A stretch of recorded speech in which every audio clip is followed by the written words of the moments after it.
इथून एकदा बाहेर पडली चाल की मग माझं काही म्हणणं नाही. नाहीये. इथे असेपर्यंत मी हा विचार करणार नाही की हे आवडेल नाही आवडेल. कळेल काही नेहमी म्हणायचे की एखाद्या गायकाला तुमची चाल गाता येत नाहीये, हे गायकाचं फेल्युअर नसतं, हे कंपोजरचं असतं. काय बात आहे. गुरु शिकवत नाही कधीच. गुरु हा नदीसारखा वाहत असतो.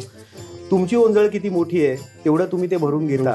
या चिमण्यानुसार गाणं की त्याला तुम्ही 150 व्हायोलिन घाला किंवा तुम्ही 200 घाला, त्या 6 व्हायोलिनने पण काय केलंय ते आपल्याला माहिती आहे. खरंय. खळे काका नेहमी असं म्हणायचे लयीच्या बाबतीत स्पेशली, ते म्हणायचे की सूर एक वेळेस शिकवून येऊ शकतो, लय प्रत्येक माणूस आपापली घेऊन येतो. मला असं वाटतं की जसं शास्त्रीय संगीतामध्ये जशी घराणी आहेत तसं भावसंगीतातलं श्रीनिवास खळे हे अतिशय मोठं घराणं आपल्याकडे होतं. क्या बात आहे.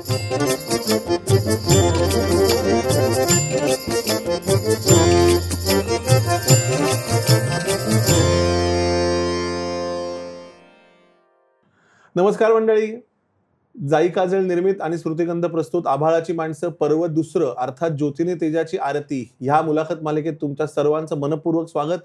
आज आपण अशा एका उत्तुंग व्यक्तिमत्वाबद्दल चर्चा करणार आहोत की ज्याच्या संगीतामुळे, ज्यांनी दिलेल्या संगीतामुळे महाराष्ट्राचं संगीत आणि महाराष्ट्राच्या संस्कृती ह्याच्यावर अतिशय चांगल्या अर्थी गहन परिणाम झालेला आहे. ज्या संगीतकाराचं गाणं गायला मिळावं अशी महाराष्ट्रातले असंख्य गायक त्या काळी आशा ठेवून असायचे आणि जर त्यांचं गाणं आपल्याला गायला मिळालं तर आपण त्या गाण्याला पूर्ण न्याय देऊ शकू की नाही असं एक साशंकता सुद्धा त्यांच्या मनात असायची.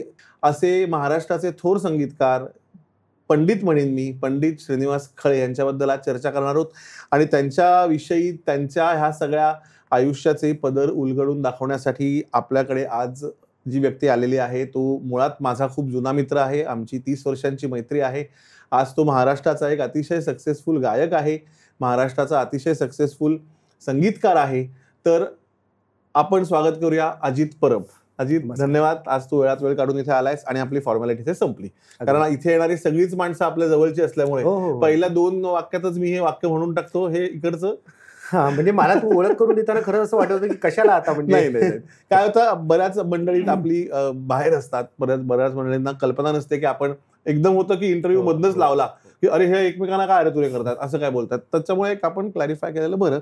तर आपण खळे काकांविषयी आज बोलणार आहोत आणि मग आपण कायमच त्यांच्याविषयी बोलत आलोय. आज फक्त हे निमित्त आहे की या इंटरव्ह्यूच्या निमित्ताने आपण लोकांसमोर येतोय.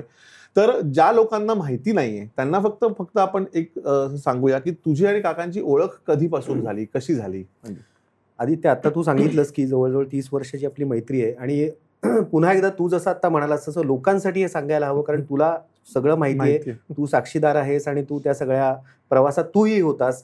आपल्या दोघांचाही सांगीतिक प्रवास तसं म्हणायला गेलं तर एकत्र सुरू झाला रुपारेल कॉलेजमध्ये. आपले पाटणकर सर जे आमचे पॉलिटिक्सचे शिक्षक होते, त्यांनी रुपारेलमध्ये एक, तुला माहिती आहे की स्वरसाधना नावाचा एक ग्रुप होता आपल्या रुपारेलमध्ये आणि त्याचे दर वर्षाला आपण 4 कार्यक्रम करायचो, वेगवेगळ्या संगीतकारांची गाणी.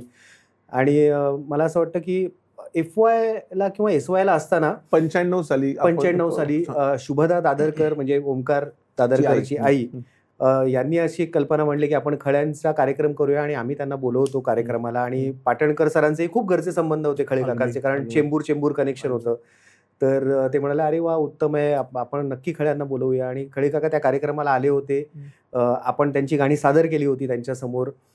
त्यावेळेला ती अक्कल नव्हती किंवा ते कळायचं वय नव्हतं की आपण कोणासमोर गातोय, त्यामुळे त्यावेळेला भीती वाटली नाही. आज आठवून भीती वाटते खरं तर की आपण कसे काय गायलो आणि कसे गायलो असू.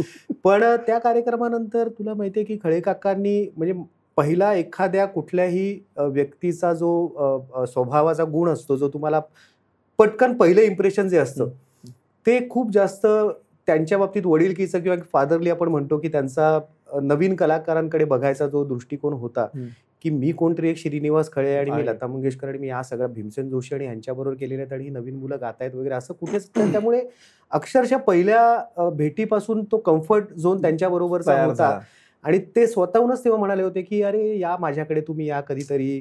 आणि मग त्यानंतर मी आणि ओमकार जायला लागलो खळे काकांकडे, त्यांच्या कार्यक्रमातून गायला लागलो.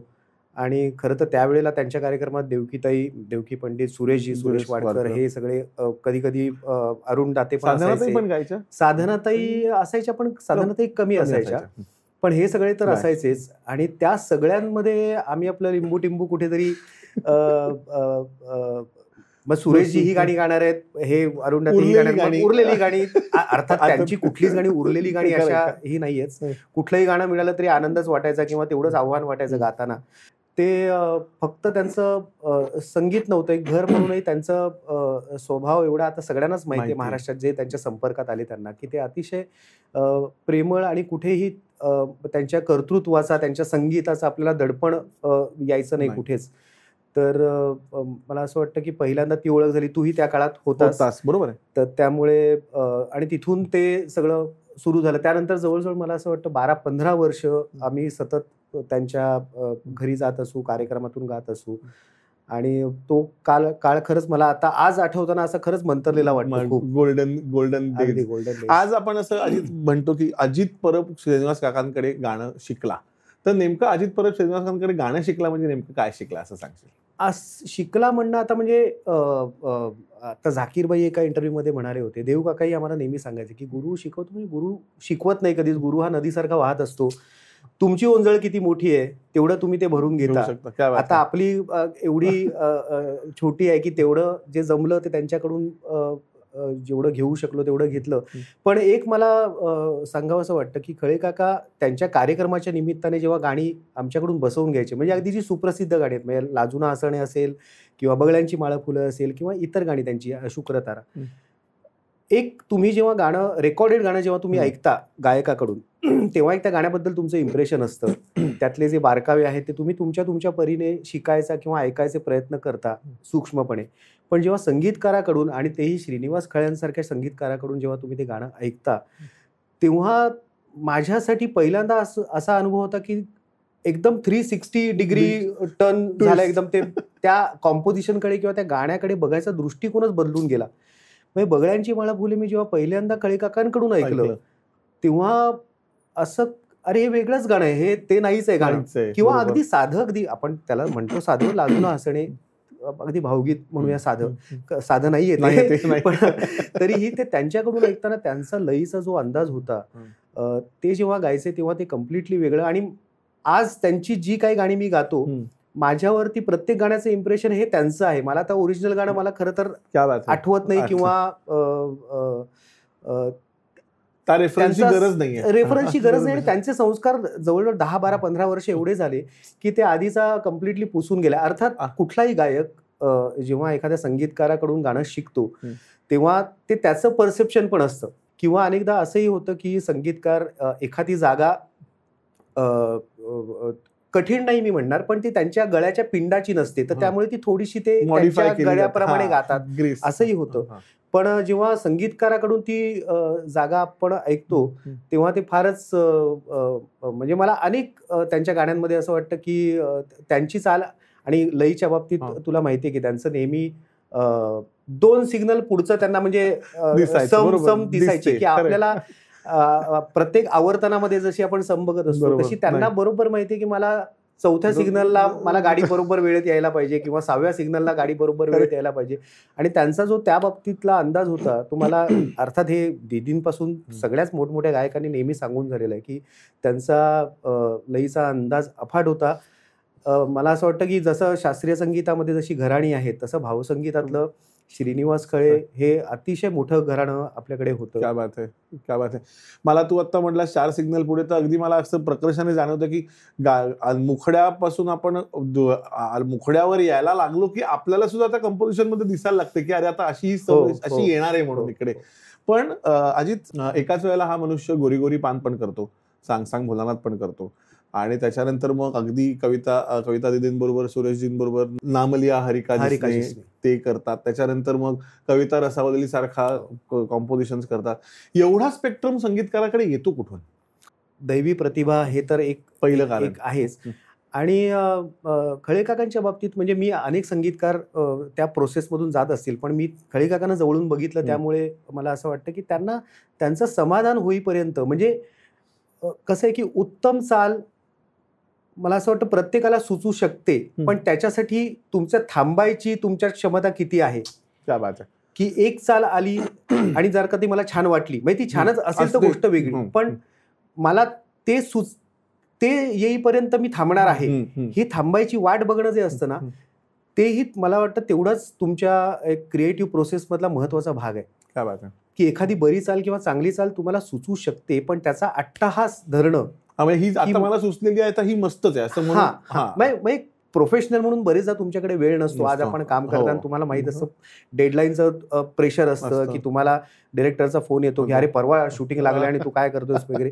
अशा वेळेला पण मला असं वाटतं श्रीनिवास कळ्यांसारखे काही मोजके संगीतकार असतात जे याचा विचार न करता की मला इतर गोष्टी किंवा त्याची पॉप्युलॅरिटी त्या गाण्याची किंवा ती चाल किती लोकांना आवडेल याच्यापेक्षा मला ती आवडेपर्यंत मी थांबणार आहे, मला त्याची मजा येईपर्यंत मी थांबणार आहे.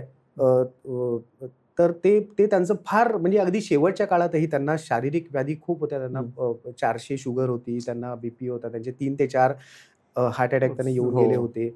बऱ्याच त्यांना शारीरिक व्याधी होत्या. पण आम्ही जेव्हा त्यांच्यासमोर बसायचो आणि ते एखाद्या गाण्याला चाल लावायला बसायचे तेव्हा मला अजूनही आठवतंय की जवळजवळ 4-4, 5-5 तास ते मांडी न बदलता म्हणजे आमची चुळबुळ सुरू व्हायची थोड्या वेळाने की अरे पाय दुखायला लागला, हा मांडी बदल, हे कर, ते कर, जरा पाणी पिऊन ये वगैरे.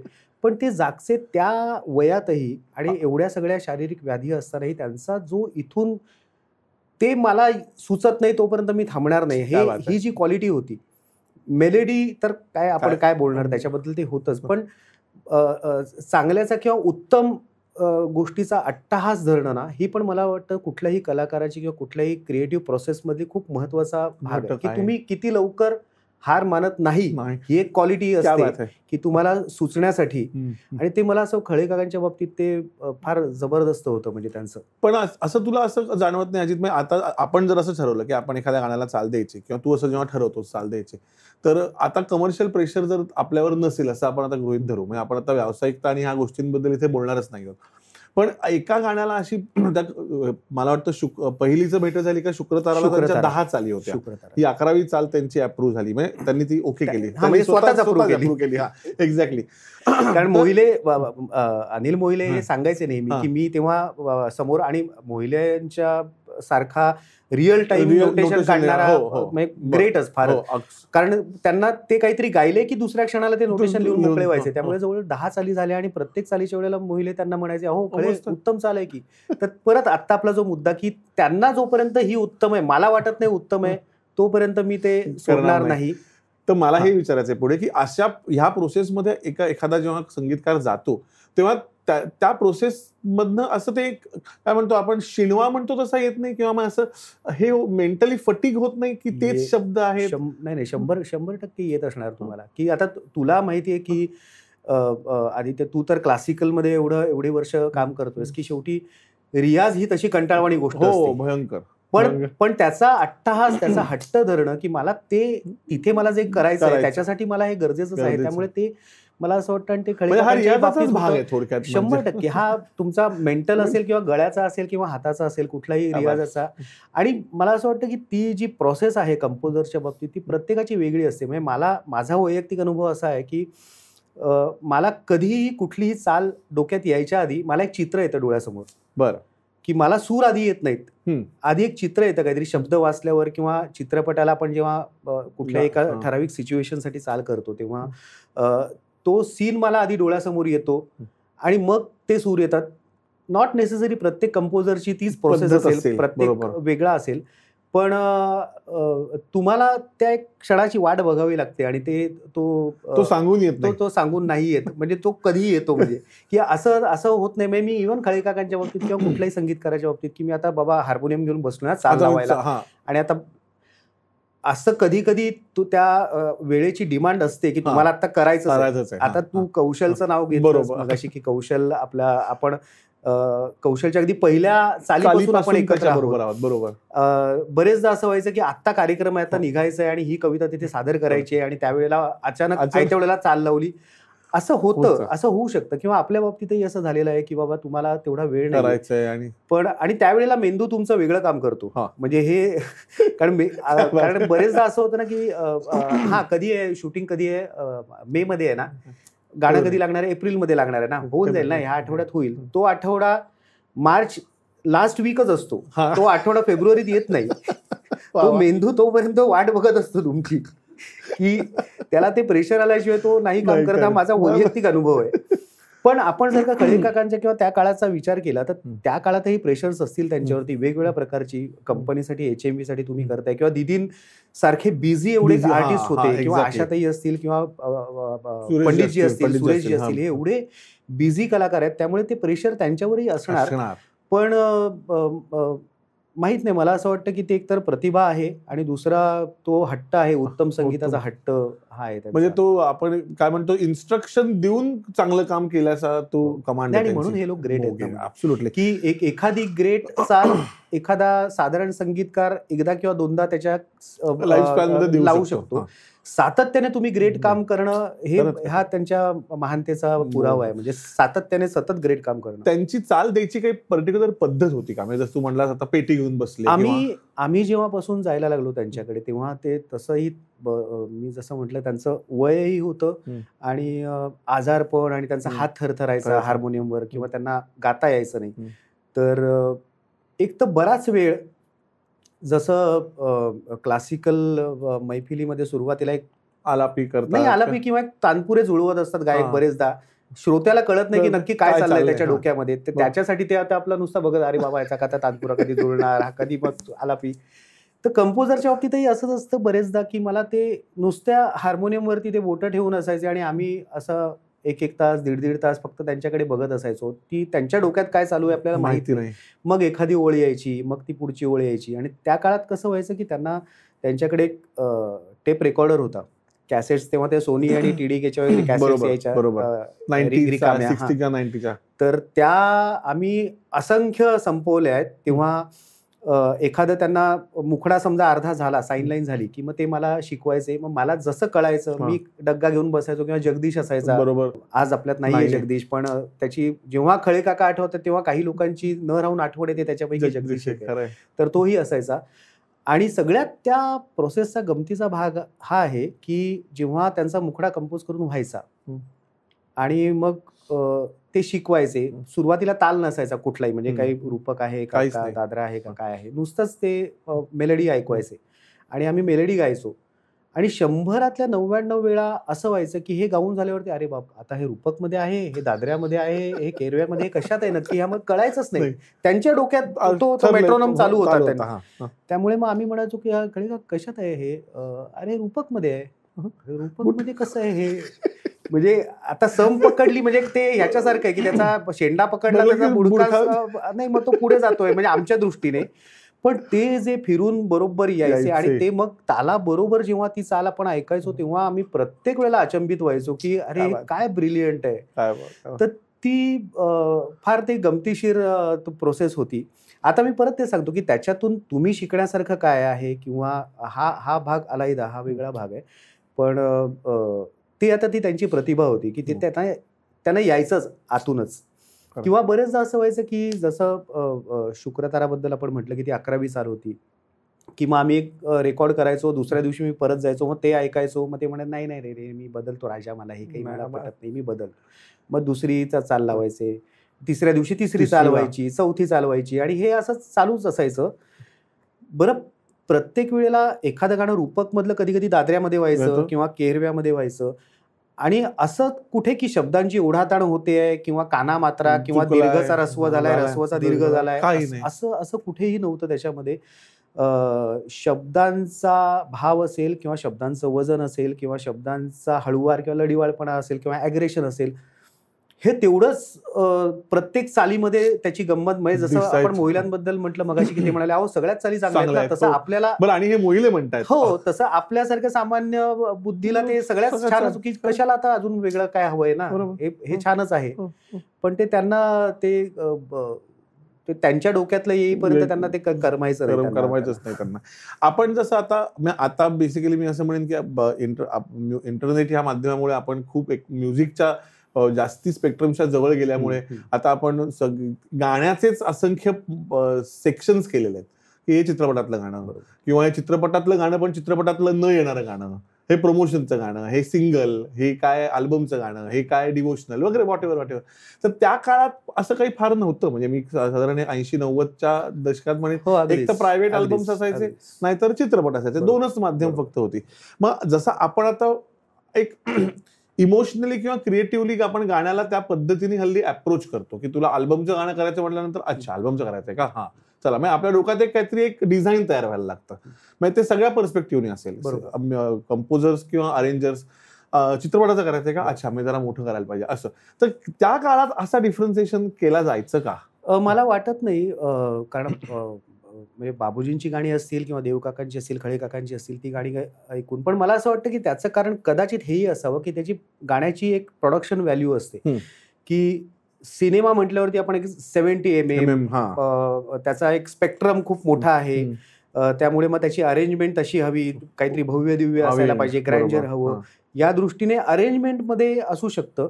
किंवा बरेचदा चित्रपटांमध्ये असे विषय यायचे की ज्याला गरजच आहे काहीतरी मोठं करायची, जे भावगीतामध्ये तुम्हाला जसं आपण म्हणतो गीत आणि कवितेतला फरक हा फार फार थिन लाईन आहे, खूप खूप जास्त. तर त्यावेळेला मला वाटत नाही असा विचार होत असेल, किंवा अगदी खरं सांगायचं तर त्यावेळेला तेवढं बजेटही नसायचं मराठीमध्ये. खळे काका पण जे सांगायचे की त्यांना या चिमण्यांसाठी व्हायोलिन्स वापरायची होती, तर प्रोड्युसर म्हणाला की मी तुला डोक्यावरून 6 व्हायोलिन देऊ शकतो, जे हिंदीमध्ये 150-200चा ऑर्केस्ट्रा असायचा की 60 व्हायोलिन्स आहेत, 80 व्हायोलिन्स आहेत. त्यामुळे कदाचित तुम्हाला कंपोजर जेव्हा ते कंपोज करतो गाणं, त्यावेळेला त्याला पूर्ण चित्र दिसत असतं की हे गाणं कम्प्लीट झाल्यानंतर विथ अरेंजमेंट कसं येईल. तर कदाचित असं असू शकेल का की त्यांना ते बंधन तेव्हाच लक्षात येत असेल चाल लावताना, की बाबा ह्याचा स्पेक्ट्रम मी ह्याच्यापेक्षा जास्त नाही नेऊ शकत. अर्थात त्यांच्या मेलडीचा स्पेक्ट्रम एवढा होता की त्याला या चिमण्यांसारखं गाणं आहे की त्याला तुम्ही 150 व्हायोलिन घाला किंवा तुम्ही 200 घाला, त्या 6 व्हायोलिनने पण काय केलंय ते आपल्याला माहिती आहे आज. आणि यात अनडाऊटेडली अनिल मोहिल्यांचं पण कॉन्ट्रीब्युशन आहे. अर्थात हे मोहिले काकांनी सांगितलं होतं की या चिमण्यांचा विषय निघालाय, तर त्यातले जे पीसेस आहेत ते पण खळे काकांनीच कंपोज केले होते. पण म्हणजे आपण मगाशी जे म्हटलं मोहिले सरांबद्दल की एवढा रिअल टाइम स्कोर लिहिणारा माणूस, पण त्यांना जवळजवळ अर्धा तास त्याचा सा सापडत नव्हता की सा नक्की खळे काका सा कुठला आहे तुमचा नक्की ह्याच्यातला, की मी नोटेशन मी लिहितो, सा सांगा मला फक्त.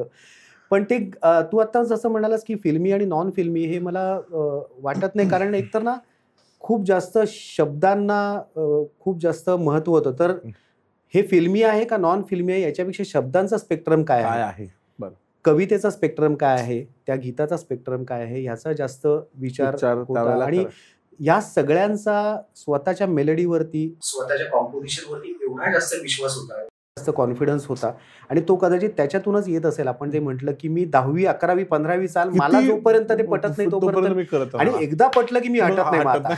मग तो जगातला कोणी समोर येऊ दे, हे माझ्यासाठी करेक्ट आहे. आणि हे तुम्ही घ्या आणि हे गाऊन घ्या, हे उत्तमच आहे. त्यामुळे प्रश्नच नाही. काय बात आहे. खळे काका HMV मध्ये नोकरीला होते, म्हणजे रेकॉर्डिंग ऑफिसर किंवा असतील. तर HMV मधल्या त्यांनी तर होतकरू पासून ते लता मंगेशकर पर्यंत ही सगळी रेंज गायकांची बघितली त्यावेळेला. तर त्यावेळेचे काही तुला त्यांच्याकडनं काही किस्से किंवा असं काही किस्से? अनेक किस्से होते. म्हणजे बुधवार हा त्यांचा वार होता की ज्या वाराला नवीन गायक आणि नवीन संगीतकार ऑडिशनसाठी यायचे. बरोबर. आणि मग ते तिथले HMV मधले ऑफिसर्स आहेत ते त्यांचे ऑडिशन घ्यायचे. त्याच्यात एक खळे काकाही होते. तर त्यावेळेलाही आज आपण म्हणतो की आजचे गायक क्लासिकल शिक्षण नाहीये, सा कळत नाही गाण्याचा आणि सूर कळत नाही, हे ते. पण त्यावेळेलाही असे गायक होते. एक त्यांनी मला किस्सा सांगितला होता की एक गायक आले होते असेच हौशी, आणि ते म्हणाले की खळे काकांनी विचारलं की हां काय गाणार तुम्ही, तर ते म्हणाले मुकेशचं गाणं गातो. म्हणाले बरं ठीक आहे, सूर काय? मुकेशचा. आता मुकेशचा सूर याच्यावरती हतबल झाले ते, म्हणजे की असे गायक आणि असे कंपोजर तेव्हाही यायचे. हां, तर ते फार मोठे गायक होते. मी खरंच नाव न घेता हा किस्सा सांगतो, कारण त्याच्यातून खळे काकांचा स्वभाव कळू शकेल की त्यांचा जो एक संगीतकार म्हणून जो हट्ट होता, किंवा आणि स्पष्ट वक्तेपणा, ते अतिशय हळुवार होते. जे लोक ओळखतात खळे काकांना ते की त्यांच्या बोलण्यातून कधी असा कोणाचा पटकन अपमान करणं किंवा कोणाला लागेल असं बोलणं, असं त्यांच्या तोंडातून कधी यायचे नाही शब्द. पण एक आहे की ते स्वतःच्या संगीताबद्दल प्रचंड पॉझिटिव्ह होते. त्यांना एक स्वाभिमान होता एक संगीतकार म्हणून, कॉन्फिडंट पण होता. आणि त्या बाबतीत त्या रिंगणामध्ये त्यांना कोणी आलेलं चालायचं नाही. ते माणूस म्हणून, व्यक्ती म्हणून तुमच्याकडून कदाचित अपमानजनक काही ऐकूनही घेतील, घेतील. हा. पण संगीतकार म्हणून त्यांना ते कधीच त्यांनी शेवटपर्यंत ते मान्य केलं नाही. एक फार मोठे गायक होते हिंदीतही, आज कधी आपण लेजंड म्हणूया असे गायक होते. आणि अभंग तुक्याची ही LP तेव्हा रिलीज झाली होती आणि लता दीदींनी त्यांना ती ऐकायला दिली. त्यानंतर काही दिवसांनी ते HMV मध्ये आले होते.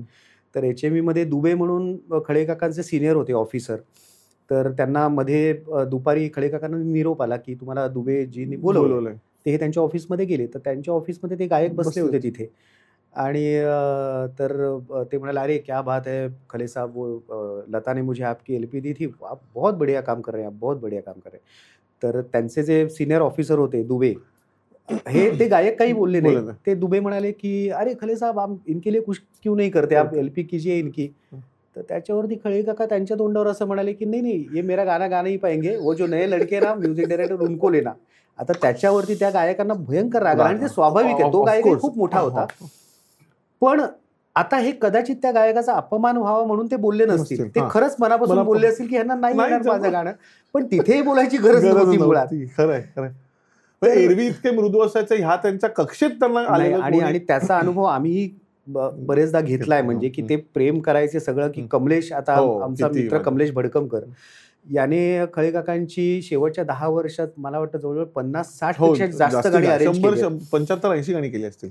तर बरेचदा त्यांचं ते काय म्हणतो ते आमचं रौद्ररूप आम्ही बघितलेलं आहे. की असं व्हायचं की आता सुरेशजींचा अल्बम आहे किंवा अजून कोणाचा मोठ्या गायकाचा अल्बम आहे, तर ते मला गाणं शिकवायचे आणि मग स्टुडिओत जेव्हा गाणं आधी त्याचा ट्रॅक व्हायचा तेव्हा मी क्यू ट्रॅक गायचो. बरोबर. आता आपल्यासाठी कसं असतं की मी थोडंसं म्हणजे आता फॉर एक्झाम्पल आता लाजून हासडीन असं आहे समजा, तर लाजून हा असं समजा मी असं चुकून गायलो, चुकून माझं तसं मनात नाही पण चुकून गायलो. आता तो ट्रॅक त्याच्यावरती मूळ गायक नंतर गाणार आहे ना. बरोबर. मी क्यू ट्रॅक गातोय जो नंतर इरेजच होणार आहे. बरोबर. तर त्याचाही त्यांना एवढा राग यायचा त्यावेळेला आणि मग तो अख्खा ट्रॅक परत की नाही आणि मग तेवढे त्या स्टुडिओत ते भडकायचे. त्या आम्हाला असं व्हायचं की ठीक आहे मी चुकलो मला, पण त्याच्यासाठी म्युझिशियनना कशाला तुम्ही डबल हे करताय सगळं परत ते. आता तू तसंच गायचं, मी जरी क्यू ट्रॅक गात असलो तरी तर त्यांना ते सहन व्हायचं नाही की एकही सूर इकडचा तिकडे झाला किंवा एकही मात्रा इकडची तिकडे झाली, ते त्यांना ते अजिबात सहन व्हायचं नाही. काय बात. म्हणजे हे कवितेसारखंच झालं की लॉक म्हणजे लॉक, त्याच्यात काही चेंज नाहीये. अगदी. अभंग तुक्याचा तू आता उल्लेख केलास, तर मला असं वाटतं की हा खळे काकांच्या आयुष्यातला एक प्रचंड मोठा माइलस्टोन आणि इव्हन खळे काकांच्याच काय मी म्हणतो की महाराष्ट्राच्या संगीत परंपरेच्या आयुष्यातला हा सगळ्यात मोठा माइलस्टोन आहे. तर ह्याचं इनिशिएटिव्ह काकांकडे कसं आलं किंवा काय त्याच्या मागे? हे दीदींनीच खळे काकांना सांगितलं होतं असं आपण काहीतरी करूया, पण हे खळे काकांच्या डोक्यात आलं की आपण तुकारामाचे अभंग करूया. आणि जेव्हा त्यांनी तुकोबांची गाथा जेव्हा वाचायला घेतली की तुकोबांचं आता लिखाण म्हणजे काय एकाहून एक अभंग असे सरस आहेत, तर जवळजवळ त्यांनी पहिल्या याच्यामध्ये जे शॉर्टलिस्ट केले होते ते साधारण मला वाटतं त्यांनी 1100 वगैरे अभंग त्यांनी म्हणजे कुठला घ्यायचा आणि कुठला गाळायचा. तर त्याच्यानंतर त्यांचं असं झालं की आता मी काय म्हणजे कसं करायचं ह्याच्यातून. मग ते गोनी दांडेकरांकडे गेले. गोनीनं सांगितलं की असंच हे तुम्ही मला 8 रेकॉर्ड करायचे, 1100 पैकी 8 काढून द्या. तर गोनींनी पण त्याची चाळण लावली त्यांची. आता ते पण गोनी दांडेकर होते, ते म्हणाले की खळे मी ह्याच्यातून मी 300 काढू शकलोय, ह्याच्यावर मला तुम्ही सांगू नका. तर ते 300 आता हे 300चं काय करायचं. मग ते आपल्या यांच्या विद्याधर गोखल्यांकडे गेले. बरं. विद्याधर गोखल्यांना सांगितलं की असे हे गोनीने 300 काढून दिलेत, मला 8लाच चाली लावायच्या. 300 ना तर चाली लावू शकत नाही की 300 करतो कंपोज आणि दीदींना ऐकून नंतर, कारण सगळेच उत्तम होते. मग त्यातले मला असं आठवतं की गोखल्यांनी काहीतरी 21 का 25 काढून दिले. गोखल्यांचा फिल्टर जास्त. ते म्हणाले की आता तुम्ही ठरवा, ह्याचं काही होऊ शकत नाही. मग त्यांनी त्यातले 8 कंपोज केले. पण अजून एक मला किस्सा यातला त्यावेळेचा सांगावासा वाटतो की कुमार गंधर्व तेव्हा खळे काका चेंबूरला राहिला होते आणि त्यांचं छोटंसं भाड्याचं घर होतं, वन रूम किचन. आणि कुमार मुंबईत आले की बरेचदा फेरी मारायचे खळे काकांकडे. तर एकदा कुमार आले आणि कुमार म्हणाले की काय खळे काय चाललंय नवीन, ऐकव जरा. तर हे म्हणाले असं असं दीदींचा एक नवीन अल्बम करतोय, तुकारामाचे अभंग. अरे वा, ऐकव. तर त्यांनी कन्या सासूरासी जाई क्या बात आहे. हे ऐकवलं आणि कुमार ऐकत होते आणि कुमार म्हणाले, "परत एकदा ऐकव खळे." परत दुसऱ्यांदा ऐकवलं, परत एकदा ऐकव. असं त्यांनी 12 का 15 वेळा ते ऐकलं परत आणि ते त्यांच्या डोळ्यात एकदम पाणी आलं आणि म्हणाले, "काय खळे, काय चाल केली आहेस रे, अप्रतिम चाल केली आहेस." तर त्यावेळेला त्याच्या आधी खळे काकांनी ज्यांना ऐकवल्या होत्या त्या चाली, तर त्यांचा एक आक्षेप त्याच्यावरती असा होता, की "अरे हे पारंपरिक वाटत नाही, पारंपरिक वाटत नाही." तर कुमार म्हणाले, ते तुकाराम 300 वर्षापूर्वी कसा गायचा कोणाला काय माहिती आहे, पारंपरिक आहे. मी सांगतो पारंपरिक आहे. आता पारंपरिक संगीत आणि ते तोडणं आणि तरी ते पारंपरिक वाटणं याच्यात कुमारांपेक्षा मोठी ऑथॉरिटी कोणाची आहे? Absolutely. त्यामुळे कुमारांनी हे बोलल्यावरती आणि त्यामुळेच कदाचित मला असं वाटतं, की खळे काकांनी आपण जर का ती सगळी गाणी ऐकली तर अभंग तुक्यासेमध्ये पारंपरिक वाद्य सोडतात, त्याच्यात वायब्रोफोन नाहीये, त्याच्यात इतर कुठलंही नाहीये. म्हणजे जसं ज्ञानेश्वरांची गाणी बाळासाहेबांनी केली त्याच्यामध्ये इतर सगळी वाद्य आहेत. याच्यामध्ये फक्त ऑर्गन, पखावज आणि व्हायोलिन आणि हे तेच आहे. आणि त्यांचा तो अट्टहास होता, की याच्यात फक्त फॉलो होणार साइन लाईन, म्युझिक नाही, काही नाही. आणि त्याला आज आपण ऐकताना त्याला गरजही वाटत नाही. तर दीदींचा स्वर आणि खळे काकांच्या चाली त्याच्यापेक्षा काय असू शकतं. हा मला वाटतं HMVचा रेकॉर्ड ब्रेकिंग अल्बम होता. अगदी. आणि त्याचा अजून एक किस्सा आहे, की खळे काका HMV मध्ये एम्प्लॉई होते आणि त्यावेळेला दीदींचा जो रॉयल्टीवरून ते सगळा झगडा चालू होता कंपन्यांबरोबर आणि प्रोड्युसर बरोबर. आणि त्यांनी खळे काकांना सांगितलं होतं दीदींनी, की खळे मी तुम्हाला सांगते, मी दुब्यांशी बोलते, मी त्यांचे जे सिनियर होते, की तुम्ही याची रॉयल्टी घ्या या अल्बमची. हा जेव्हा रिलीज होणार होता तेव्हा दीदी हे बोलल्या होत्या, कारण मे बी त्यांचा तो विजन त्यांना ते लक्षात आलं असेल कदाचित. आणि त्यावेळेला मला वाटतं, की आतापर्यंत अभंग तुक्याचे हा अल्बम काहीतरी मिलियन्स मध्ये त्याची हे आहे विक्री. पण खळे काका म्हणाले, की नाही मला हे पटत नाही, तुम्ही बोला आणि ते देतीलही, कारण मी पगार घेतो कंपनीचा, त्यामुळे मी रॉयल्टी घेणार नाही. हा अजून एक त्यांच्या हट्टी स्वभावाचा अजून एक उदाहरण. आणि त्यांनी ती रॉयल्टी घेतली नव्हती त्यावेळेला. मग ती रॉयल्टी घेतली असती तर एक वेगळं चित्र उभं राहिलं असतं कदाचित. म्हणजे आज हे बोलताना मला त्रास होतोय, पण खळे काकांची शेवटची वर्ष ज्या त्रासात, ज्या आर्थिक विवंचनेत गेली, कदाचित ती नसती गेली. पण तो त्यांचा कलाकार म्हणून तो हट्ट होता आणि तो ठीक आहे. म्हणजे त्यांनी कधी मला वाटत नाही आयुष्यात रिग्रेट केलं असेल या बाबतीत. त्यांनी कधीच अरे मी त्यावेळेला हे करायला हवं होतं. ते शेवटपर्यंत त्यांचा तो हट्टी स्वभाव चांगल्या दृष्टीने मी म्हणतोय, मग तो संगीतातला असो किंवा व्यवहारातला असो, हा त्यांनी जपला आणि त्याच्यात तो त्यांनी मिरवला. तो त्याच्यासाठी ते रडले नाहीत कधीच. करेक्ट. मयुरेश पैचा पण आपण आभाळाची माणसामध्ये इंटरव्ह्यू झालाय आणि सरस्वती आई लताबाईंबद्दल त्यांनी खूप छान विषय आणि पैलू शेअर केले. तर तेव्हा तो असं म्हणाला, की ह्याच अल्बम बद्दल खळे काकांना दीदी म्हणाल्या, की खळे ह्या चाली मला सुद्धा गाताना विचार करायला लागतो 2 मिनिटं, तर इतर गायिकांचं कसं होणार. त्याच्यावर खळे काका म्हणले, की कशा गाणार त्या इतर लोक.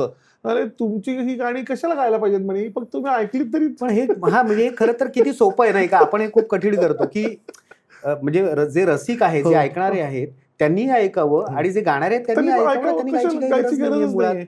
म्हणजे केवढी मोठी कॉम्प्लिमेंट आहे. तर दीदी असं एकदा मयुरेश म्हणाला होता, की मी जरा तालाला कच्ची आहे. म्हणजे असं त्या म्हणाल्या होत्या.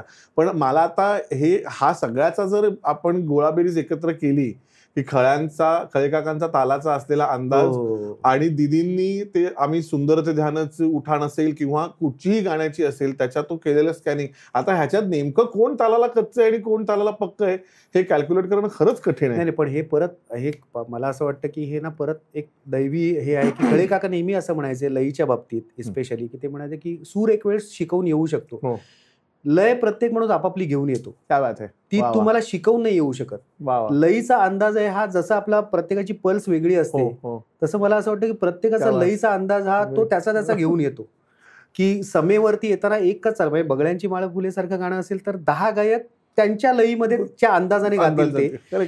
त्यातल्या त्या संगीतकाराच्या पल्सच्या जवळ कोण जातोय तो त्यातला काय म्हणतो. मी आता ह्याच मुद्द्याला परत तुझ्याकडे येतोय, की खळे काकांची गाणी गायलेले ज्येष्ठ श्रेष्ठ आणि आपण म्हणू की अजून सुद्धा होतकरू असे कित्येक गायक होऊन गेले. म्हणजे तर सगळ्यात त्यांच्या गाण्याला उत्तम न्याय देऊ शकणारे असे कूट गायक तुला वाटतात म्हणजे याचा 2 मुद्दे आहेत. पहिला मुद्दा असा आहे, की अनेक संगीतकार जसं गायक डोळ्यात समोर ठेवून चाल बांधायचे. एक्झॅक्टली. तर मला असं वाटतं खळे काकाही त्यातले होते की त्यांनी जय जय महाराष्ट्र माझं सारखं गाणं केलं शाहीर साबळ्यांसाठी, त्यांनी कळीदार कपुरी सारखी लावणी पण केली, गोरी गोरी पान सारखं बालगीतही केलं, आणि अगदी काय या चिमण्यांनो असेल किंवा फुलं ते संपल्यासारखं असेल. त्यामुळे गायकाची तयारी, गायकाचा पिंड आणि पुन्हा एकदा लईचा अंदाज, म्हणजे की तुम्ही तो किती डौलदार आहे गायक. दात्यांसाठी त्यांनी जी गाणी केली ती तशी कंपॅरेटिव्हली खूप सोपी आहे. म्हणजे जपून चाल सारखं गाणं असेल किंवा इतर अनेक खळे काकांची गाणी आहेत की स्पर्शाच्या गैऱ्या, शुक्रतारा असेल. तर मला असं वाटतं की ते गायक डोळ्यासमोर ठेवून त्यांनी ते केलं, की त्यांनी उगाच या गायकाचं गाणं त्या गायकाला देऊन त्याचा हसू करायचं. आणि खळे काका नेहमी म्हणायचे की एखाद्या गायकाला तुमची चाल गाता येत नाहीये हे गायकाचं फेल्युअर नसतं, हे कंपोजरचं असतं. काय बात आहे. म्हणजे संगीतकाराला कळलं नाहीये की त्याच्याकडून काय गाऊन घ्यायचंय. त्यामुळे हे फेल्युअर संगीतकाराचं आहे, गायकाचं नाहीये. त्यामुळे अनेक संगीतकारांनाही खोड असते की एखाद्या गायकाला अशी एक काहीतरी जागा द्यायची की त्याला ती गळ्यातून त्याच्या येणार नाही किंवा त्याच्या ते स्वभावात नाहीये, आणि मग त्याचं हसू करून त्याचं 4 लोकांना हे किस्से सांगायचे. पण खळे काका, आणि मला ते आज कंपोजर म्हणून हे पटतं की हे कंपोजरचं फेल्युअर आहे. जर का गायकाला गाता आलं नाही ना, म्हणजे कंपोजरला कळलं नाहीये की त्याला कुठलं गाणं द्यायचं. एक्झॅक्टली. त्यामुळे हा एक मुद्दा झाला. आणि दुसरा मुद्दा की आपण काय आता दीदींचं नाव घेतलंय, तर आपण ज्या लईबद्दल बोलतोय खळे काकांच्या, म्हणजे सुरेशजी पण अप्रतिमच गायलेत खळे काकांची गाणी, पण दीदींनी ज्या तो त्यांचा झोल ठेवून, आणि आता बघा मी कशी समेवर येते, किंवा आता बघा मी बरोबर, म्हणजे आता श्रावण आता गणनिळासारखं आहे. म्हणजे आता झाडातून अवचित हिरवा, आता ह्या 2 शब्दांना काही टेम्पोच नाहीये. बरोबर. अवचित हिरवा हे तुम्ही 3/4 मध्ये गाऊ शकता, 7/8 काही कशातही गाऊ शकता. पण ते तेवढ्याच बरोबर त्या 4-5 मात्रांमध्ये ते आणून पुढचा, म्हणजे तो ना एक आपण रबर जसा ताणतो आणि कधी सोडायचं हे तुम्हाला कळलं पाहिजे. ते प्रत्येकाचा अंदाज वेगळा, एखादा इकडे सोडेल, एखादा इकडे सोडेल. करेक्ट. तर तो त्यांचा अंदाज अफलातून होता. दीदी, आता खळे काका जेव्हा ह्या लोकांना गाणं शिकवायचे तेव्हा त्याच्या रिहर्सल्स साठी पण ते खूप इन्सिस्ट करायचे. अगदी खूपच. म्हणजे आम्ही जेव्हा शेवटच्या काळात खळे काकांकडे शिकत होतो किंवा काय, तेव्हा माझ्या सुदैवाने असं 3-4 वेळा झालं की एकदा ते किशोरीताईंसाठी एक अल्बम करणार होते. त्याची गाणी माझ्या आवाजात त्यांनी रेकॉर्ड करून दिली. खरं तर रेकॉर्डिंग 3 का 4 महिन्यानंतर होतं, पण ती गाणी आधी सगळी रेकॉर्ड करून दिली. आणि मग ते त्या गायकाकडे जायचे मधून, मग ते रिहर्सल व्हायचे. अण्णांच्या बाबतीतही झालं. अण्णांकडे ते 15-15 दिवस जाऊन राहायचे. हे सगळे सावळे सुंदर आणि ही गाणी केली त्यावेळेला. अगदीच. ओके. त्यात गमतीशीर अशी आठवण आहे की ते आम्ही किशोरीताईंसाठी रेकॉर्ड केली ती 6 गाणी. आणि मी तेव्हा खळे काकांचा पोस्टपन पण मिस होतो आणि सगळं, तर ती मी कॅसेट प्रभादेवीला किशोरीताईंच्या घरी नेऊन दिली. आणि त्यानंतर साधारण 1-1.5 महिन्याने खळे काका मला एक दिवस असं म्हणाले, अरे राजा, ते तो अल्बम होत नाहीये, तर ती कॅसेट तू घेऊन ये किशोरीताईंकडून. तर मी परत गेलो किशोरीताईंकडे. मी म्हटलं, खळे काकांनी पाठवलंय, ती तुम्हाला कॅसेट दिली होती ना, ती त्यांनी परत मागितली आहे, ती काही होत नाही. त्यांचं बोलणं झालं होतं. तर ते कॅसेट देता किशोरीताई मला म्हणाल्या, कोण गायलं रे याच्यात? माझ्या खड्डा म्हणजे पोटात. मी म्हटलं की मीच गायलोय ताई. हो का, बरा गातोस. अशी 2 मिनिटं तुम्ही बाहेर त्या बिल्डिंगच्या बाहेर येईपर्यंत मला काही सुधरेना. म्हटलं आता हे काय, म्हणजे आता हे कसं उलटणार आहे. हा, बरा गातोस म्हणजे कोण गायलंय रे. तर खळे काकांमुळे ना असेही खूप, शोभाताईंचा पण किस्सा. एकदा शोभाताईंकडेही आम्ही असेच प्रभादेवीला राहायच्या शोभाताई, आणि त्या शेवटच्या काळात खूप हळव्या झाल्या होत्या. आणि मी गेलो आणि मग पाणी प्यायलो, आणि 10-15 मिनिटांनी, कसं आहे रे ते मला आता आठवत नाही, ते खळे काय म्हणायचे, अण्णा नाही म्हणायचे, काहीतरी वेगळं म्हणायचे, मला आता आठवत नाहीये. आणि त्या ज्या ढसाढसा रडायला लागल्या खळे काकांच्या आठवणीने, तर त्यांच्यावरती अशा लोकांनी एवढं प्रेम केलेलं मी बघितलंय ना. आणि तालमींचा तू म्हणशील तर तालमींच्या बाबतीत ते खूपच जास्त त्यांचं हे होतं, अट्टहास होता की ते मला पाहिजे तसं येत नाही. म्हणजे विथ ड्यू रिस्पेक्ट, किशोरीताई असतील, अण्णा असतील, त्यांचा आदर, पण नाही होत हे. आणि अर्थात त्यांनाही त्या चालीची किंमत माहित होती त्या गायकांना. त्यामुळे हे असं नाहीये की खळे मी उद्या येतो सकाळी स्टुडिओत आणि बघूया असं त्यांनी कधीच केलं नाही. म्हणजे अण्णा असतील किंवा किशोरीताई असतील त्यांनी एवढ्या अगदी म्हणजे आम्ही सुरेशजींना किंवा सुरेशजी तर अनेकदा त्यांनी गायलेली गाणी जी कार्यक्रमात गायची आहेत म्हणजे अगदी काय जेव्हा तुझ्या बटांना असेल फुलं ते संपले त्यांनीच गायलेली आहेत. त्याच्यासाठी ते तालमीला यायचे कार्यक्रमाच्या आधी. अरे क्या बात आहे. तर त्यामुळे ही एवढी ग्रेट गोष्ट होती. खरंय सगळ्यांची सिन्सिरिटी आणि प्रामाणिकपणा फार त्या काळात आणि तो त्यांच्या कामात उतरतो. खळे काकांच्या चाली देतांच्या प्रोसेसमध्ये कमर्शियल ऍस्पेक्टचा त्यांनी किती विचार केला? मला नाही वाटत, अजिबातच नाही केला. कारण जसं मी मगाशी म्हटलं की ते त्यांना पटलेली चाल येईपर्यंत मग ती प्रोड्युसरचा विचार करायचा नाही, कंपनीचा विचार करायचा नाही किंवा इव्हन गायकाचा विचार करायचा नाही. मला पटत नाही तोपर्यंत मी इथून एकदा बाहेर पडली चाल की मग माझं काही म्हणणं नाही. इथे असेपर्यंत मी हा विचार करणार नाही की हे आवडेल नाही आवडेल. अर्थात आपण किती नाही म्हटलं तरी संगीतकार कुठेतरी बॅक ऑफ द माइंड हेच तुम्ही लोकांकडून मिळणाऱ्या वाहवा किंवा जे काही त्याचा हे असतं त्याच्यासाठीच प्रत्येक कलाकार काम करत असतो. ऍब्सोल्युटली. तर मी असं म्हणणार नाही की खळे काका त्याचा अजिबात विचार करत नव्हते. पण सगळ्यात वर मला हे पटतंय का नाही पटत आहे हाच मुद्दा त्यांचा कायम असा होता. अगदीच. रामशामत बद्दल तू आता बोलतोय साजिद, तर मला सांग त्या रेकॉर्डिंगच्या दोन बाजे मुरल्या बाजे आणि दुसरं कुठचं गाणं त्याचे पण काही एक पर्टिक्युलर किस्से होते ना? त्यातलं सगळ्यात मोठी गोष्ट किंवा ट्रिव्हिया आपण ज्याला म्हणतो अनेक लोकांना माहिती आहे, सगळ्यांना माहित नसेल की रामश्याम गुणगान अर्थात 4 गाणी कृष्णावरची आणि 4 गाणी रामावरची आहेत. तर कृष्णासाठी ऑब्व्हियसली बासरी हे वाद्य त्यांनी निवडलं होतं जे हरिजींनी वाजवलं त्यामध्ये सगळे बासरी, आणि रामासाठी त्यांनी वीणा हे वाद्य वाजवलं ठरवलं होतं निवडायचं. आणि हे कदाचित अनेक लोकांना माहिती आहे किंवा काही लोकांना माहित नसेल की ती वीणा त्यावेळेला 13 का 14 वर्षाच्या शंकर महादेवांनी वाजवली आहे रामश्याम गुणगान अल्बम मध्ये. आणि मला अजूनही एक म्हणजे एक तर तो माणूस अजून काहीतरी वेगळाच आहे, म्हणजे कमाल आहे, कमाल माणूस आहे. पण एक 14 वर्षाचा मुलगा एका बाजूला हरिप्रसाद चौरस, पंडित हरिप्रसाद चौरस या बासरी वाजवणार आहेत त्या 4 गाण्यांमध्ये, गाणार आहेत भारतरत्न लता मंगेशकर, भारतरत्न भीमसेन जोशी आणि बरं बाकी वादक पण म्हणजे अर्जुनराव आणि सगळे मोठे मोठे वादक सगळे होते. तर अर्थात आता हे अजून एक की पुन्हा एकदा शंकर महादेवन आणि खळे काका हे चेंबूरचं कनेक्शन आहे. शंकर महादेवन त्यांच्या एक गल्ली पलीकडे राहायचे. आपण पण चेंबूरला राहायला ऍक्च्युली चुकला एरिया जरा. पण त्यामुळे शंकरभायांचं लहानपणापासून येणं जाणं होतं खळे काकांकडे. आणि शंकरभाई पण खूप मोठे भक्त आहेत खळे काकांचे. ते अनेकदा बोललेत की अरे यार आम्हाला एक तेव्हा कुतूहल म्हणून जेव्हा शंकर महादेवन क्रेज होती ना बंटेवर बबली आणि कल हो न हो आणि हे सगळं त्यांचं चाललं होतं तेव्हा दिल चाहता है किंवा आम्ही असं विचारायचो की शंकर भाई आपको क्या लगता है कि आप खले काका का कुछ, तर ते म्हणायचे की नाही मैं जब ये ऐसा अटक जाता हूं ना कहीं पे तो मैं ऐसा सोचता हुआ वो खले कैसा सोचेंगे, तर त्यांनाही ते होतं ते डोक्यात. बरोबर. आणि ते कुठल्याही हुशार आणि मोठ्या अजूनही त्यांच्या डोक्यात आहे, म्हणजे अजूनही कामं करताना खळे काकांच्या बद्दल त्यांचं रिस्पेक्ट आहे त्यांना खळे काकांबद्दल. तर 13-14 वर्षाच्या शंकर महादेवने वीणा वाजवली आहे त्यात. आणि हे जे त्यातलं सर्वात प्रसिद्ध गाणं जे बाजे मुरलिया बाजे हे आधी ड्युएटच ठरलं होतं, आजही ते ड्युएटच आहे. पण त्यामध्ये असं झालं होतं की लवकरात कंपनीकडून प्रेशर होतं की तो अल्बम लवकर बाहेर काढायचा आहे, कारण बाकीची गाणी रेकॉर्ड झाली होती आणि हेच गाणं रेकॉर्ड व्हायचं बाकी होतं. अण्णा काहीतरी मला वाटतं 2 का 3 महिन्याच्या परदेश दौऱ्यावर होते आणि दीदींचा एक दिवस फोन आला खळे काकांना की अहो खळे काय कधी ते गाणं करायचंय, आणि त्यांना तसंही कंपनीमधून प्रेशर होतंच.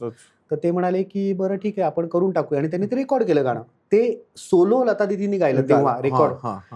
आणि त्यानंतर मग यांची धावपळ सुरू झाली. फक्त आता आर्टिस्टचं त्यांची परमिशन किंवा त्यांचे जे काय एनओसी असतील वॉट एव्हर ती फॉर्मॅलिटी सगळ्या बाकी होत्या.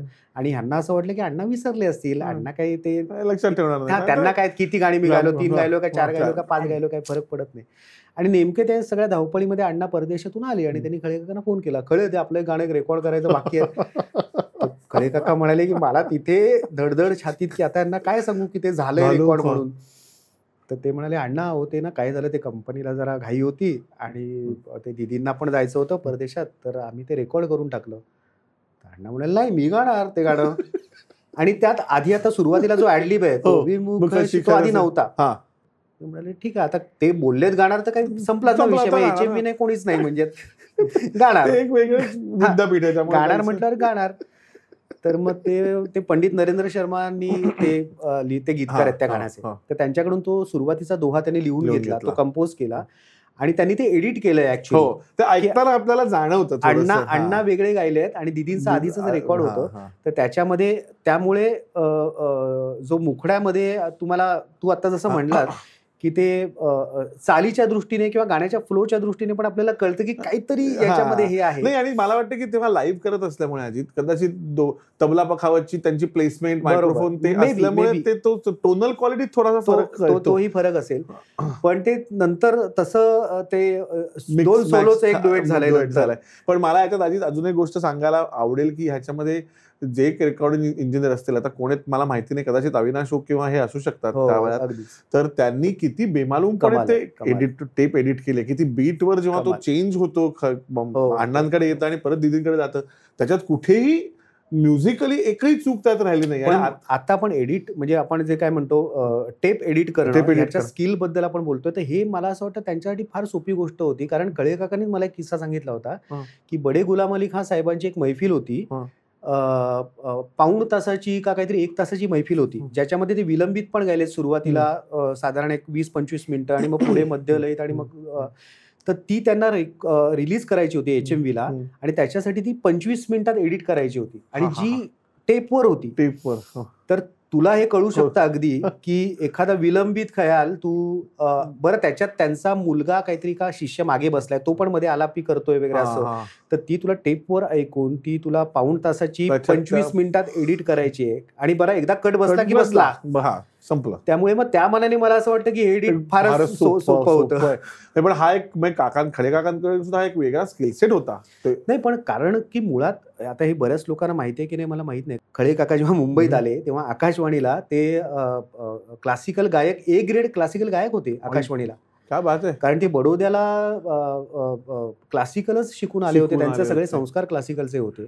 त्यामुळे क्लासिकल मला असं वाटतं की त्यांच्यात तेवढंच होतं आणि त्यांच्या चालीतनं कळतंच. म्हणजे आता माझ्या वडिलांनी कर्नाटक म्युझिकचा पण बऱ्यापैकी अभ्यास केलेला आहे, त्यामुळे काही कर्नाटक राग असे आहेत जे आपण मराठीमध्ये आपल्या गाण्यांमध्ये आपण ते राग म्हणून वापरला गेला. त्याचा घननिळा लढीवाडाचं जसं सा ग ग म प ध नि सा हे कंपोजिशन आहे, हा कर्नाटक पद्धतीमध्ये एक राग आहे.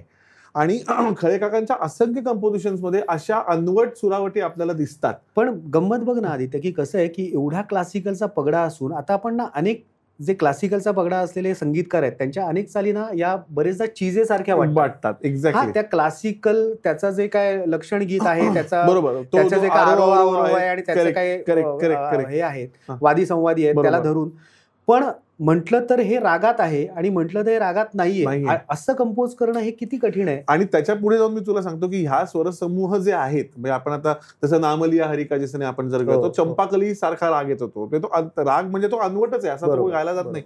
पण असे स्वरसमूह सुचणं की जे कोणीतरी कुठच्या तरी वेगळ्या संगीत प्रकारात राग म्हणून ऑलरेडी रेकग्नाइज्ड आहेत, जे यांना कदाचित माहिती पण नसेल, पण ती प्रतिभा तिथून सुद्धा येऊ शकते. हा एक एवढा म्हणजे मला तेच वाटतं ना की ग्रामर किंवा व्याकरण तुम्ही शिकून ते विसरून जाणं हीच प्रोसेस आहे. ती सगळ्यात जगातली कठीण प्रोसेस आहे की तुम्ही व्याकरण मला सगळं माहिती आहे आणि आता मी विसरून त्याच्या पलीकडे काहीतरी ते म्हणजे इंट्युशन आणि ग्रामर याचं जे हे आहे युनिक कॉम्बिनेशन अचंबित करणार आहे. काय बात आहे. आता एवढी अजित तू 15 वर्ष खळे काकांच्या सानिध्यात राहिलास, तर माणूस म्हणून, संगीतकार म्हणून, किंबहुना त्यांच्याकडनं तुला मी असं म्हणेन गाण्याचा सुद्धा तुला एक वेगळी इन्साइट मिळाली. कारण आज सुद्धा जेव्हा तू गायला बसतोस किंवा खळे काकांची गाणी गातोस किंवा कोणाची गाणी गातोस, तेव्हा तुझ्या गाण्यामध्ये एक ती कहन असते, ती फार इम्पॉर्टंट वाटते, जी फार रेअरली किंवा खूप कमी गायकांकडे दिसते. म्हणजे वसंतराव म्हणायचे की बोलल्यासारखं गाता आलं पाहिजे, म्हणजे आपण जसं बोलतो तसं, म्हणजे याचा अर्थ की तो गाणं बोलतो असं आपण घ्यायचं नाही याचा, पण ती कहन इम्पॉर्टंट आहे. ही कहन सुद्धा तुला खळे काकांकडनंच मिळाली असं मी मानून चालीन त्यांच्या दृष्टीकडनं. तर आता एवढ्या व्यावसायिक क्षेत्रामध्ये काम करत असताना काय तुझ्या लाईफवर त्यांचा पगडा आहे? किंवा अगदी म्हणजे आपण असा पॉइंट आउट करू शकत नाही, पण म्हणजे बिईंग अ प्रोफेशनल बरेचदा तुम्हाला असं होतं, इस्पेशली आपण ज्या काळात आता काम करतोय, की तुम्हाला तडजोडी वेगवेगळ्या प्रकारच्या, म्हणजे एकदा क्रिएटिव्ह असेल, प्रोफेशनल असेल किंवा अनेक प्रकारच्या तडजोडी तुम्हाला कराव्या लागतात. पण मला या बाबतीत आपण काही लोक, मला असं वाटतं की आपण भाग्यशाली आहोत की असे लोक आपल्या आयुष्यात आले की मी आता एक संगीताबद्दल बोलत नाही, प्रोफेशनल म्हणून बोलतोय, की हे लोक खरंच दीपस्तंभासारखे असतात की तुम्हाला एक लाईन, ह्या लाईनच्या पलीकडे मी नाही जाणार. करेक्ट. मी आणि त्याच्यासाठी मला असं वाटतं की त्यांचं संगीत किती प्रमाणात घेता आलं मला माहित नाही, कारण आपण मगाशी म्हटलं तर तसं आपली ओंजळ फारच छोटी आहे. पण प्रोफेशनल म्हणून मला असं वाटतं की काही त्या बाबतीतही मला असं वाटतं की ते तुमच्या आयुष्यात दीपस्तंभासारखे असतात. संगीताच्या बाबतीत म्हटलं तर अगदी 100% तो पगडा तुम्ही नाकारू शकतच नाही, कारण तो एवढा मोठा असतो. आणि म्हणून मी त्यांच्यासारख्या चाली करायला जातो का, तर मी कारण ते करू शकत नाही हा वेगळा मुद्दा आहे, आणि आज प्रोफेशनली ती मागणी किंवा ती डिमांड आहे का हाही मुद्दा आहे. पण तरी मला कधी कधी असा एक काही आनंदाचे किंवा आपल्यालाच आतून बरं वाटणारे काही गौरवाचे क्षण असतात. जसं नटसम्राट मधलं माझं नात्याचं नाव आपुल्या ही चाल आहे, ती ऐकून मला जवळजवळ त्यावेळेला एक 8-10 लोकांचे असे फोन आले, अरे क्या बात आहे, खळी काकांची आठवण. आता मला माहितीये की हे कुठेही जवळपास नाहीये ही चाल किंवा हे गाणं नाहीये, पण आपल्याला आतूनच एक खूप बरं वाटतं या गोष्टीचं की एक छोटासा काहीतरी माझा कनेक्ट असेल आहे, पण तो कनेक्ट आहे, त्याचा आनंद असतो की ते किती भारी आहे किंवा ते किती आपल्याकडून सॉलिड झालंय असं नाही. म्हणजे आपण बनवलेला मोगऱ्याचा सेंट तरी मोगऱ्यासारखा आहे असं अगदी अगदी अगदी झाड नाही लावलं तरी. म्हणजे त्याने त्यांची आठवण आली हेच माझ्यासाठी खूप ऍब्सोल्यूट. आणि असं नाही अजित, मी असंही सांगेन पांघरुण मधलं तुझं पण ते गाणं आहे आनंदाचं गायला, ते पण ऐकल्यानंतर अगदी खळे काकांचा बघा, कारण त्यात मीच ऑर्गन वाजवलाय, तेव्हा तू नव्हता रेकॉर्डिंगला, तू होतास की नाही मला माहिती नाही, मला वाटतं अवधूतनी तेव्हा डब केलं होतं, अमितने अरेंज केलं होतं. आणि तेव्हा मी अवधूतला हे म्हटलं होतं, अवधूत वाडकरला, की अरे मला म्हटलं हे असं वाटतं हे खळे काकांचंच फ्लेवर. ते तुमचा काय म्हणतो बॅक ऑफ द माइंड ते संस्कार होतच असतात तुमच्यावरती, आणि ते कुठेतरी डोकावत असतात बाहेर, ती संधी मिळाली की येतात बाहेर. काय बात आहे अजित, फार फार मजा आली. मला वाटतं आपण फॉर्मली म्हणजे अशा एखाद्या विषयावर सिरियसली एवढ्या वेळ गप्पा मारण्याच्या आयुष्यातली पहिलीच वेळ खरं तर. आणि जे काय सगळं बोललोय ते सेन्सर्ड बोललोय ह्याची पण आयुष्यात पहिलीच वेळ. आणि मला त्याचं जास्त कौतुक आहे की यातलं कदाचित तुला काही एडिट करावं लागणार नाही काही. आणि आपले एडिटर इथेच आपल्या स्टुडिओमध्ये बसलेले आहेत, तर सगळ्यांचे चेहरे बघून मला असं वाटतं की आपल्याला काही एडिट करायला लागणार नाही म्हणून. पण परत एकदा खरंच टीमतर्फे खूप धन्यवाद, जाई काजळ परिवारातर्फे, स्मृतिगंधतर्फे, आभाळाची माणसाच्या टीमतर्फे, की आलायस, कितकं मनसोक्त, मनमुराद आणि मनापासून बोललायस, त्याच्याबद्दल खरंच धन्यवाद.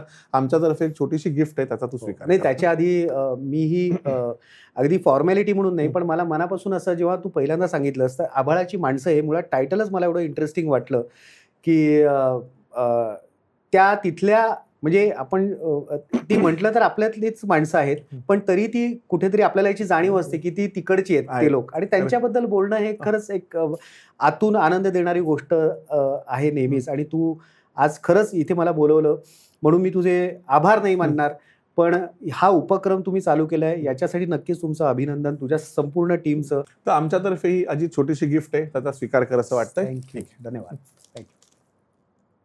तर मंडळी, आभाळाची माणसाचा हा भाग तुम्हाला कसा वाटला हे आम्हाला तुमच्या प्रतिक्रियातनं कळवा, कमेंट्समधनं कळवा. आवडला असेल तर शेअर करा, लोकांपर्यंत पोहोचवा, मित्रमैत्रिणींना सांगा, आणि स्मृतिगंधचं फेसबुक पेज आणि यूट्यूब चॅनल लाईक करा, शेअर करा आणि सबस्क्राईब करा. धन्यवाद.